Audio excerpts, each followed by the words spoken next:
G'day and welcome back to the Car Doctor Studios. Thanks for stopping by the shop. Thanks again for the likes and subscriptions to our channel.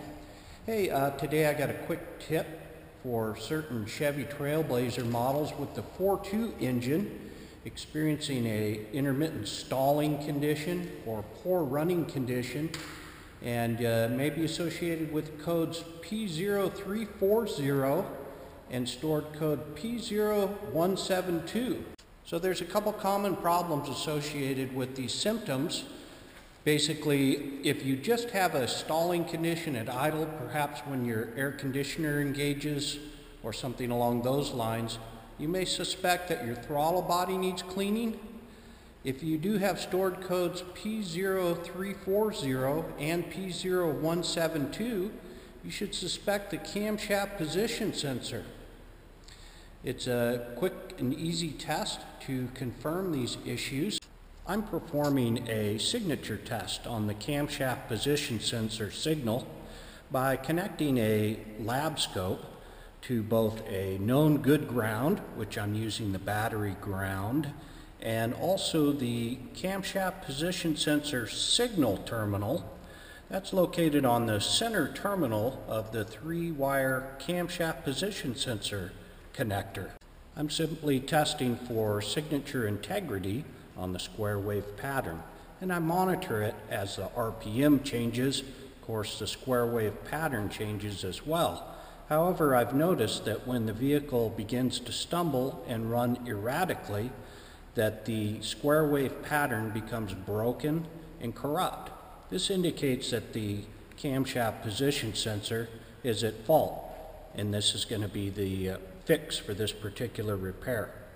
However, I am going to take this opportunity to remove the air intake duct and clean the throttle body housing, as this is a common problem with stalling conditions that occur with this vehicle.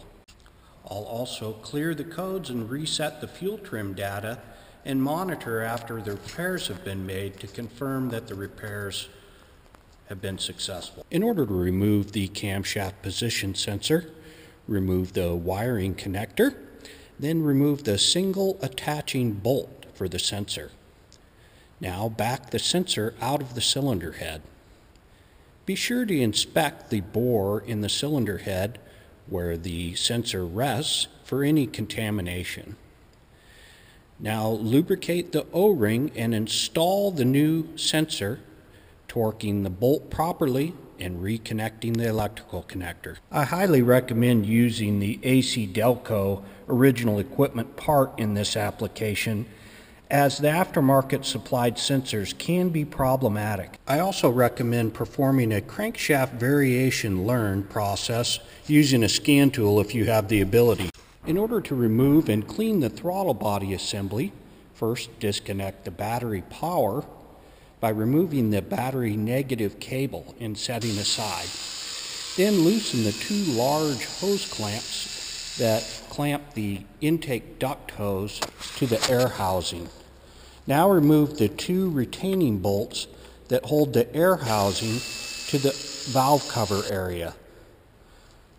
Once you've done this, remove the vacuum hose connecting to the left side front of the air box, and then carefully lift and remove the air box assembly. Take note of the PCV vent side hose, which attaches to the PCV vent on the valve cover and the air box. Be sure that on reassembly this hose is connected properly, as this could also cause a lean condition code.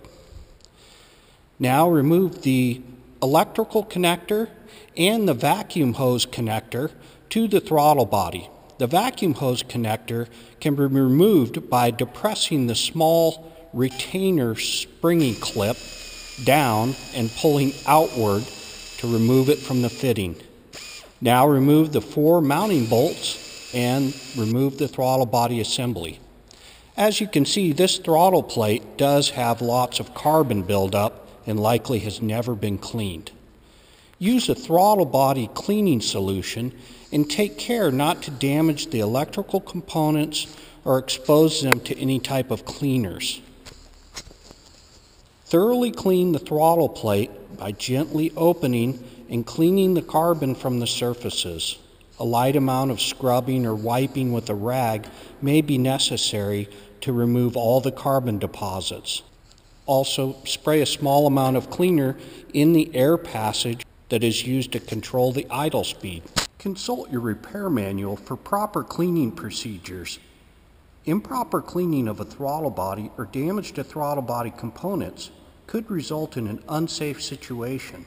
Now simply reinstall the throttle body assembly, reconnect your connectors, hoses, and your air box, and you'll want to clear the codes and relearn the idle. Once the repairs are complete, I simply follow the on-screen prompts on my scanner for doing a crankshaft variation learn. All right, well, we got another successful repair here. Once the repairs were done and the relearned procedures completed, the vehicle runs flawlessly. So great success here, and we do appreciate you stopping by the shop, and I wish you good luck with the repairs. Have a good one.